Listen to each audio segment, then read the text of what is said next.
Hi everyone, welcome back to the channel. This is watcharc. My name is Simone. I am a 21-year-old Italian broke watch enthusiast. First of all, I would like to apologize for my absence. I have been to vacation for a week and then I came back. I had a couple of things to do, a couple of things happened, but now I'm here, I'm back, and you can rely on me. Every Sunday you will have a new watcharc video, so this is a promise. I will try to keep it.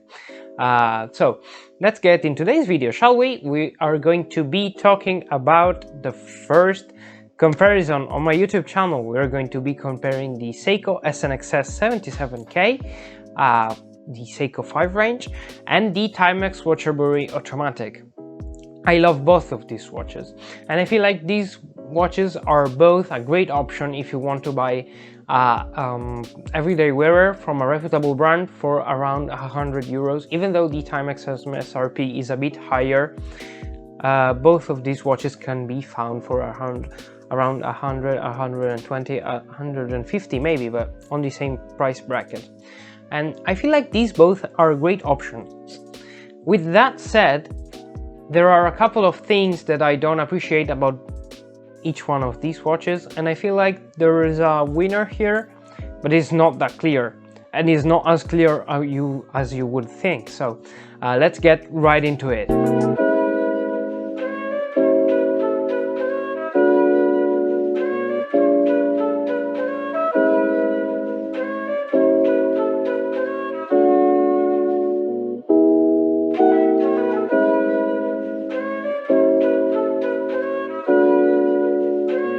The first thing that becomes apparent almost instantly is how the TIMEX is kind of bigger than the Seiko. Whilst the Seiko is 37 millimeters in diameter, although it's a little bit bigger, it fits bigger because the lugs are not at all curved and they are like straight, so it occupies kind of a lot of space on the wrist. The Seiko, the TIMEX is 40 millimeters, which is bigger. The lugs are smaller, but it's a bigger watch because it's sole dial. It's very apparent on your wrist, you can feel it. So if you have a smaller wrist, maybe go towards the Seiko, but the TIMEX is not an issue if you have a smaller wrist. I feel like this would suit you very well. The second thing that becomes apparent almost instantly is how well these two dials are made, in a very different way from one another, because when you look at the TIMEX, you see a very minimalistic dial, very simple, all printed, but it just works, numerals all around. It looks like a wall clock. I adore it. I love how they made it. It fits so great the narrative and the history of TIMEX, and I love it how it's made. It's very, very subtle. I love how they went out of the way to make a good font for the numerals. I love the font on the numerals. I love this watch. I love how this dial is made. But when you look at the Seiko, you see a dial that is, frankly, better made. We have everything is applied, even the Seiko 5 logo. This is great.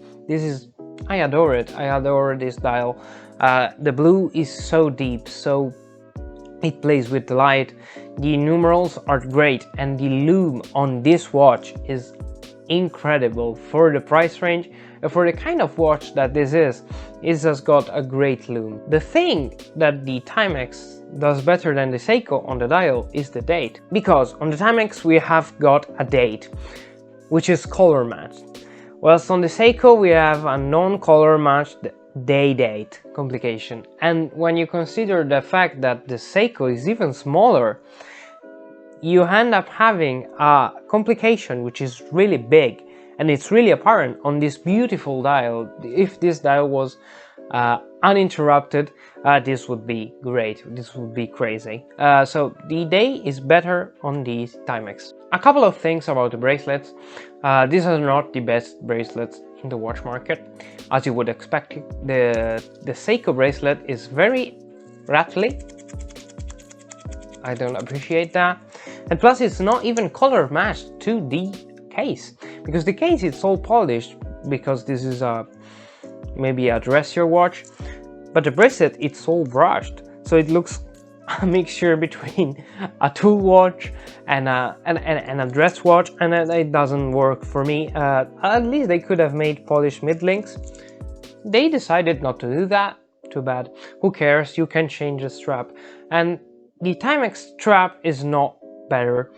I feel like this suits the watch better because it's a fake rock leather strap, but I'm not the biggest fan of it. I'm not the biggest fan of the style of this bracelet. I don't use the bracelet. I don't use the strap from the Timex because I feel like it's kind of too dressy to be used like this. So yeah, it's not a bad strap, not terrible, but it's not even great, so who cares? Change the strap on both of these watches and you will be happy. The thing I feel separates these two watches the most ends up being the movement, because the movement on the Timex is the Miyota 8000 series movement, which is reliable but not great. It's not great because it's very, very noisy. You can hear it. In fact, wait a second.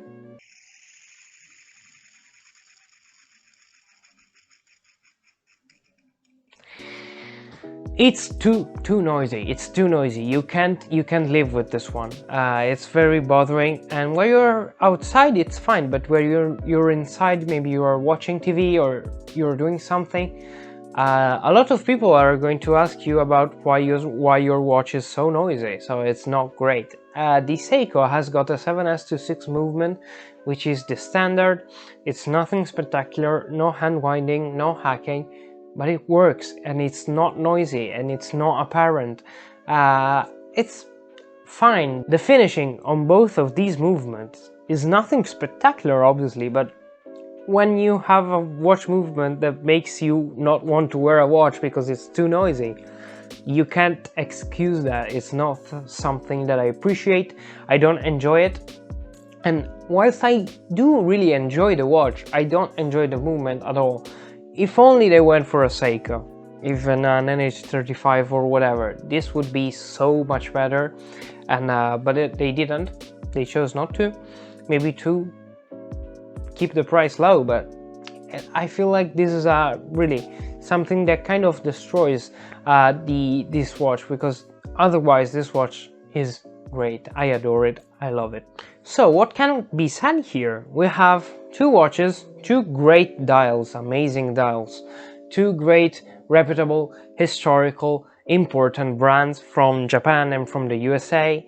We have two brand names that really resonate with enthusiasts.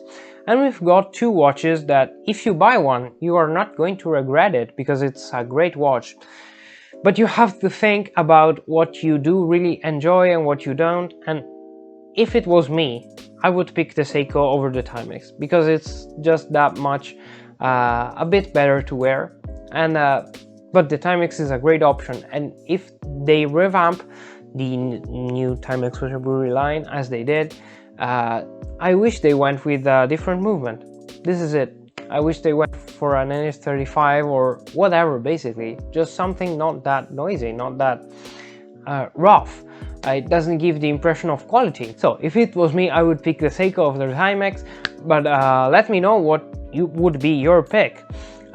So guys, thank you very much for watching this video. Sorry for my absence, but I'm here, I'm back, so rely on me. Thank you very much for watching again. This has been WatchArc. My name is Simone. I am a 21-year-old Italian broke watch enthusiast.